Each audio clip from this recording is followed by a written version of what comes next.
السلام عليكم ورحمة الله وبركاته. أهلا بيكم في قناتكم باور إنرجيا. معاكم مهندس محمد راجي، والنهاردة هنتكلم عن واحد من أهم العلماء المصريين، ومكتشف علاج السرطان بمركبات الذهب الدقيقة، وأول مصري بيحصل على قلادة العلوم الوطنية الأمريكية. هو عالم الكيمياء المصري مصطفى السيد. بس قبل ما نبدأ الفيديو ما تنساش تدعمنا عن طريق انك تعمل لايك للفيديو وتشترك في القناة وتفعل جرس الإشعارات علشان توصلك فيديوهاتنا أول بأول. ولو عندك أي معلومة حابب تضيفها أو أي سؤال تقدر تسيبه لنا في الكومنتات. يلا بينا نبدأ الفيديو.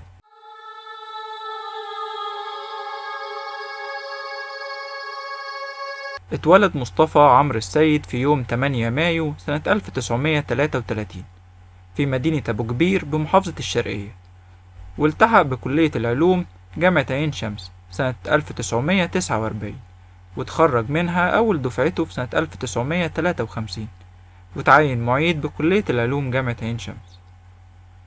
وفي سنة 1954 حصل مصطفى السيد على منحة للماجستير والدكتوراه في ولاية فلوريدا بأمريكا، وحصل على الدكتوراه من هناك. ودرس مصطفى السيد في كتير من الجامعات العريقة زي جامعة هارفارد وجامعة ييل ومعهد كاليفورنيا للتكنولوجيا ومعهد جورجيا للتكنولوجيا.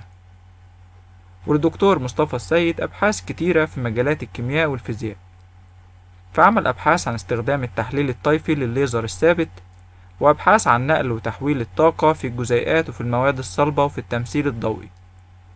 وشارك في تطوير تقنيات علمية جديدة زي الانتقال المغناطيسي والتحليل الطيفي بالبيكو ثانية.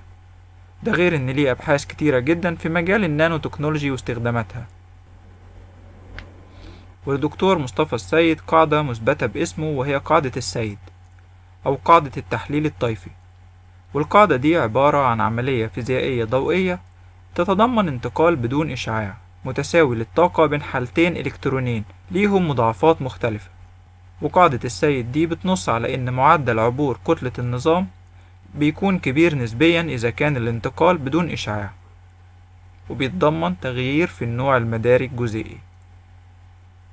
ولكن سبب شهرة دكتور مصطفى السيد في الأوساط العلمية كان اكتشافه لإمكانية علاج الخلايا المصابة بالسرطان عن طريق استخدام مركبات الذهب الدقيقة. وكان الدافع ليه في البحث عن علاج للسرطان هو إصابة زوجته بالسرطان، وتوفت بسبب السرطان بعد 5 سنين من المعاناة والألم. وده كان السبب الأساسي اللي خلى دكتور مصطفى السيد يبدأ أبحاثه في مجال علاج السرطان والأورام. وكانت فكرة دكتور مصطفى السيد كلها بتتمثل في حقن الأوردة الدموية بدقائق نانوية من الذهب، ودقائق الذهب دي هتروح للجزء المسرطن من الخلايا.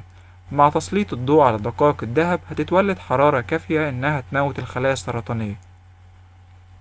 ولاحظ مصطفى السيد ارتباط دقائق الذهب بالخلايا المصابة بالسرطان، وفي نفس الوقت عدم ارتباطها بالخلايا السليمة.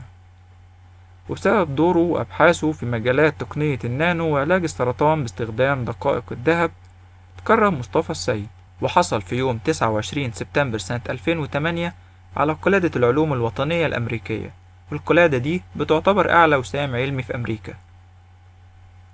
ده غير كتير من التكريمات والجوائز اللي حصل عليها. فحصل دكتور مصطفى السيد في سنة 1990 على جائزة الملك فيصل العالمية للعلوم، ودي اللي بتعتبر نوبل العرب. في سنة 2002 حصل على جائزة إيرفينج لانجموير ووسام الجمهورية من الطبقة الأولى في سنة 2009، وجائزة تولمان وزمالة الجمعية الأمريكية الفيزيائية، وحصل على الدكتوراه الفخرية من جامعتين وهما جامعة المنصورة وجامعة بني سويف. وفي سنة 2011 اتصنف دكتور مصطفى السيد من وكالة تومسون رويترز في المرتبة ال17 لأفضل علماء الكيمياء في العقد ما بين 2000 ل 2010. ده زاد عمله كرئيس تحرير مجلة علوم الكيمياء الطبيعية لمدة 24 سنة، والمجلة دي هي واحدة من أهم المجلات العلمية في العالم متخصصة في نشر الأبحاث في مجال الكيمياء الطبيعية. ولازال دكتور مصطفى السيد بيكمل أبحاثه في مختلف مجالات النانو تكنولوجي والكيمياء بشكل عام. ودي كانت قصة نجاح واحد من أشهر علماء الكيمياء في العالم ومكتشف علاج السرطان بدقائق الذهب، وأول عربي ومصري يحصل على أعلى وسام علمي في أمريكا وهي قلادة العلوم الوطنية، هو الدكتور مصطفى السيد.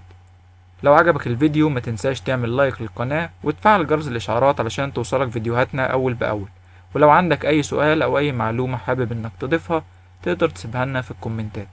شكرا، السلام عليكم ورحمة الله وبركاته.